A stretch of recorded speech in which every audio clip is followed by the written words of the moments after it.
ఈ వీక్ నామినేషన్స్లో నబిల్, నైనిక, ఆదిత్య ఓం, విష్ణుప్రియ, మణికంఠ ఈ 6 మంది నామినేషన్స్లో ఉన్నారు. ఈ వీక్ ఎవరు ఎలిమినేట్ అవుతున్నారో మీ అనాలిసిస్ ప్రకారం కామెంట్ సెక్షన్లో కామెంట్ చేయండి. విష్ణుప్రియ అయితే 110% అవ్వదు, ఎందుకంటే ఆమె ఫ్యాన్ ఫాలోయింగ్ ఎక్కువ ఉంది కాబట్టి అవ్వదు.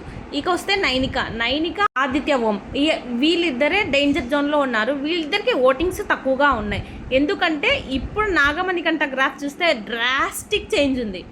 ఈ విషయానికి వస్తే ఇన్స్టాగ్రామ్ పోస్టుల్లో అన్ని లాంగ్వేజెస్లో హిందీ, తెలుగు, ఇంగ్లీష్లో అన్నిట్లో ప్రమోషన్స్ మొదలు పెట్టుకున్నాడు. అన్ని లాంగ్వేజెస్ వాళ్ళు నబిల్కి అట్రాక్ట్ అవుతున్నారు. నైనికాకి కొంచెం ఫ్యాన్ బేస్ తక్కువ ఉంది. విష్ణుప్రియకి అయితే చెప్పనవసరం లేదు, ఇండస్ట్రీలో చాలామంది ఫ్రెండ్స్ ఉన్నారు, మంచి సపోర్ట్ ఉంది. మణికంఠ గురించి అయితే చెప్పనవసరం లేదు, ఫస్ట్ వీక్లో ఏడుస్తున్నాడు, ఇప్పుడు పక్కన ఏడిపించేదాకా వచ్చేసాడు. గ్రాఫ్ చాలా బాగా పెరిగింది, స్టెప్ బై స్టెప్ బాగా పెరిగింది మణికంఠకి. ఆదిత్య ఓం గారికి అంత సపోర్ట్ లేదు, ఓటింగ్స్లో ప్రతిసారి కిందనే ఉన్నారు, పైకి రావట్లేదు. అండ్ యూట్యూబర్ కదా తనకేం ఉండదు అనుకున్నారు నబీల్ గురించి, కానీ నబీల్ గ్రాఫ్ మాత్రం ఓటింగ్ శ్రేణిలో టాప్ 3లోనే ఉన్నాడు. నబీల్ గట్టి కంబ్యాక్ కాదు, మామూలుగా ఫస్ట్ నుంచే చాలా బాగా ప్లే చేశాడు. వైల్డ్ కార్డ్ ఎంట్రీలో రోహిణి కన్ఫర్మ్ అయిందంట. ఛానల్ని సబ్స్క్రైబ్ చేసుకోండి బిగ్ బాస్ కోసం.